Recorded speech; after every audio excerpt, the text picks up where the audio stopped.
नमो भगवते वासुदेवाय। ओम नारायणाय।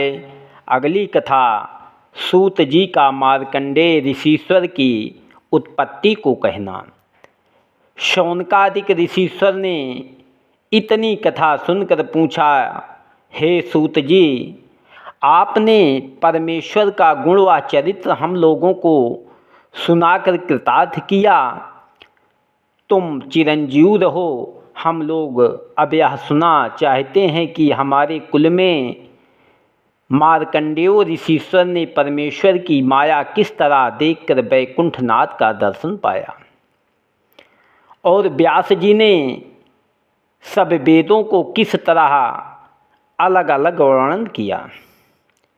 सूत पौराणिक ने कहा, जब ब्रह्मा ने देखा कि कलयुग के मनुष्य थोड़ी आयु होने से सब वेद पढ़ ना सकेंगे, तब ब्रह्मा के विनय करने से नारायण जी ने वेद व्यास का अवतार धारण करके वेदों का सार निकाल लिया और उसका नाम बिलग बिलग रखकर वह सब अपने चेलों को पढ़ाया।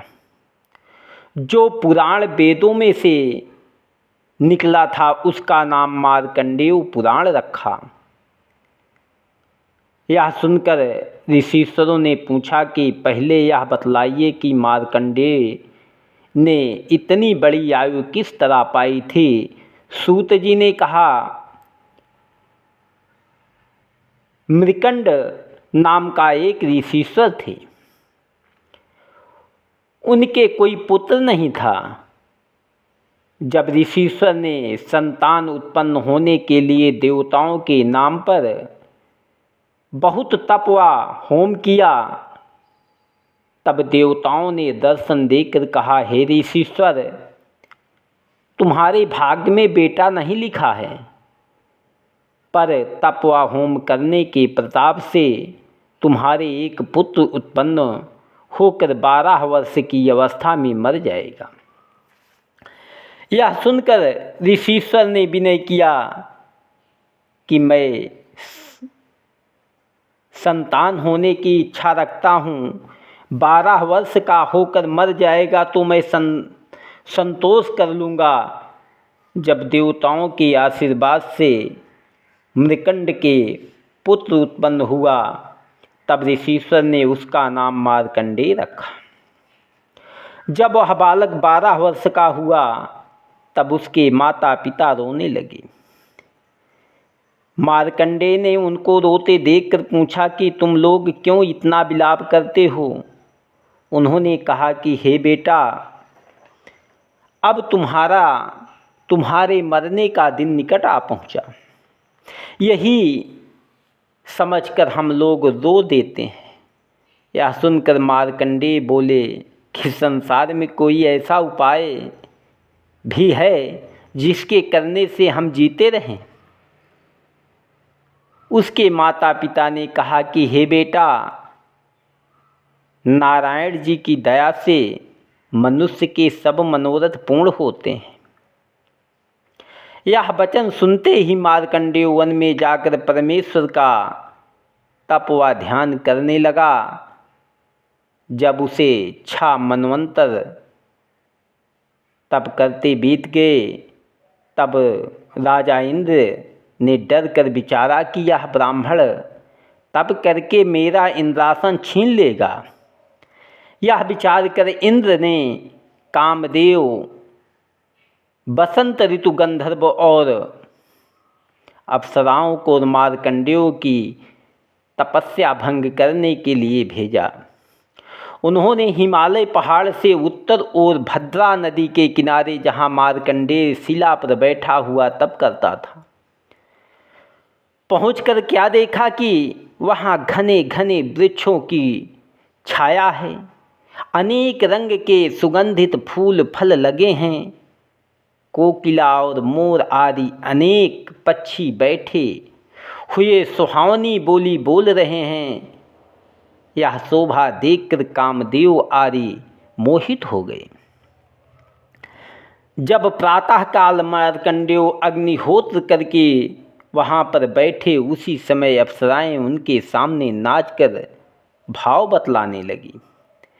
गंधर्वों ने अनेक बाजा बजाकर 6 राग व 36 रागनी गाए। कामदेव ने कोकिला रूप होकर कामरूपी बाण चलाया।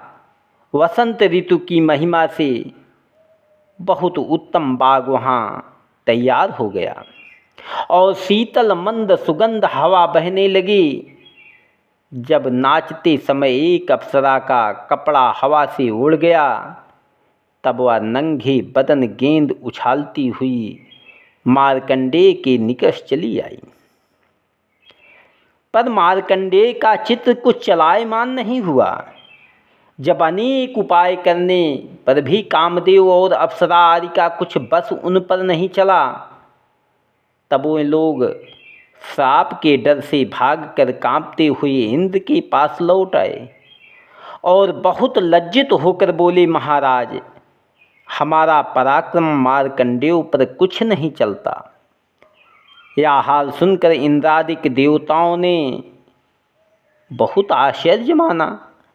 देवता लोग मार्कंडेय के दर्शन के लिए वहाँ जाकर उनकी स्तुति करके चले आए। जब इसी तरह कुछ दिन और मार्कंडेय को तप करते बीते, तब नारायण जी गरुड़ पर बैठकर वहाँ गए और अपने चतुर्भुजी स्वरूप का दर्शन मार्कंडेय को देकर कहा कि जो कुछ तुझे इच्छा हो सो वरदान मांग। मार्कंडेय ने वैकुंठनाथ को देखते ही दंडवत किया और परिक्रमा करके स्तुति करने के उपरांत हाथ जोड़कर बोला, हे दीनानाथ, मैं अपनी आयु अधिक चाहता हूँ। त्रिभुवनपति ने कहा कि तू 1 कल्पांत तक जीता रहेगा। ऐसा कहकर लक्ष्मीपति वैकुंठ को चले गए। नारायण जी का मार्कंडेय को महाप्रलय का कौतुक दिखलाना।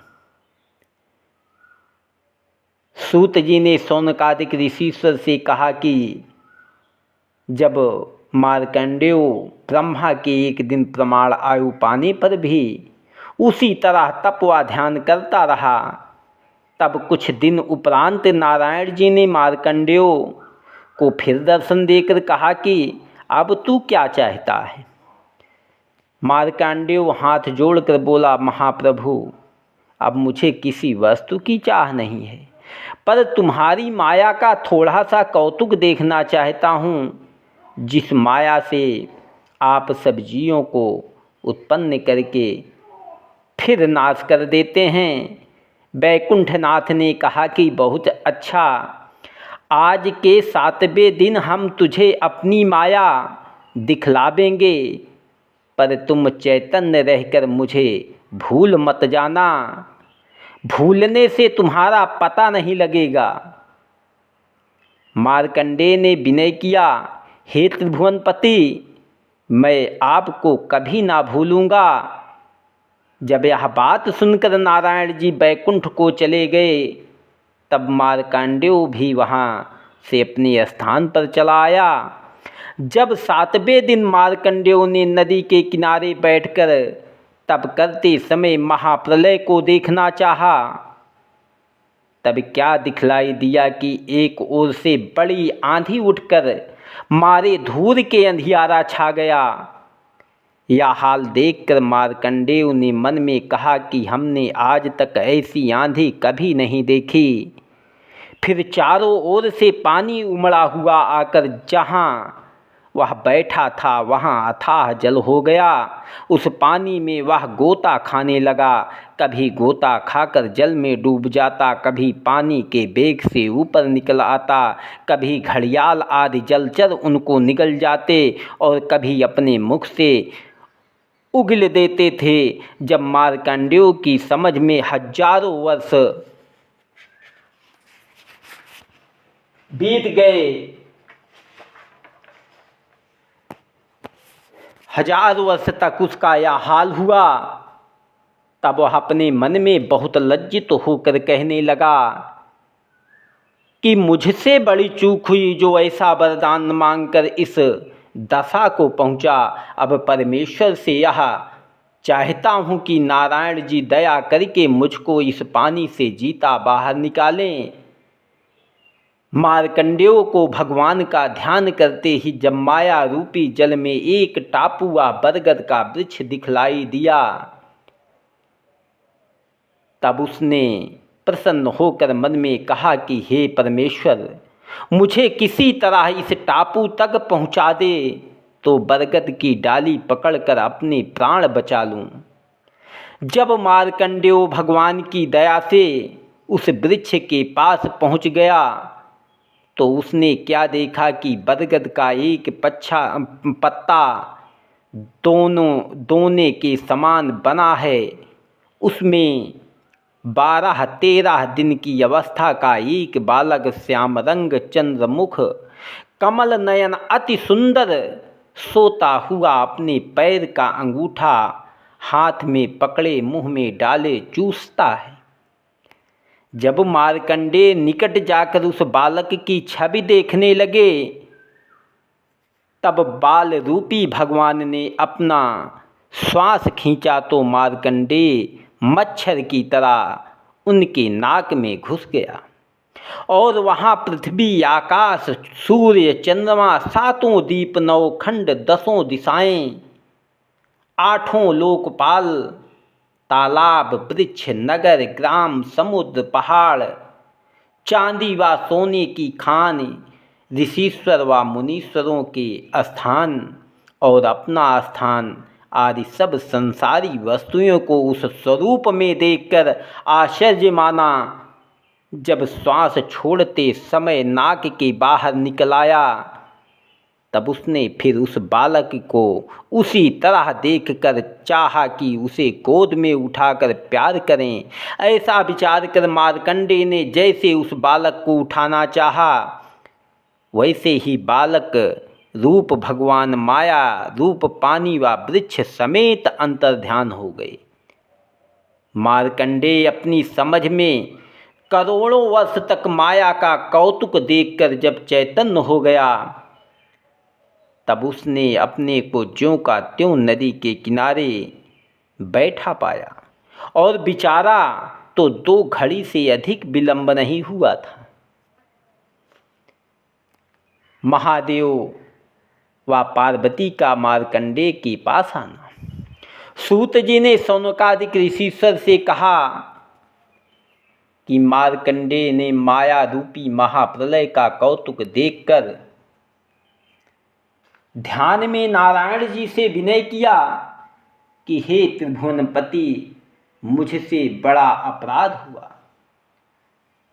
जो आपकी माया देखने का वरदान मांगा, जहाँ तुम्हारी माया को ब्रह्मादिक देवता नहीं जानते, बड़े बड़े ऋषीश्वर मुनि और ज्ञानी उस माया में फंसे रहते हैं, वहाँ मेरी क्या सामर्थ्य है जो तुम्हारी माया का भेद जान सकूं। जिस तरह मच्छर पहाड़ उठाने की इच्छा रखकर वह काम नहीं कर सकता, उसी तरह मैं यह वरदान मांगकर लज्जित हुआ। मुझे अपने शरणागत जानकर मेरा अपराध क्षमा कीजिए। मार्कंडेय जी ऐसा कहकर परमेश्वर के ध्यान में लीन हो गए। ओम नमो भगवते वासुदेवाय। ओम नारायणाय नमः।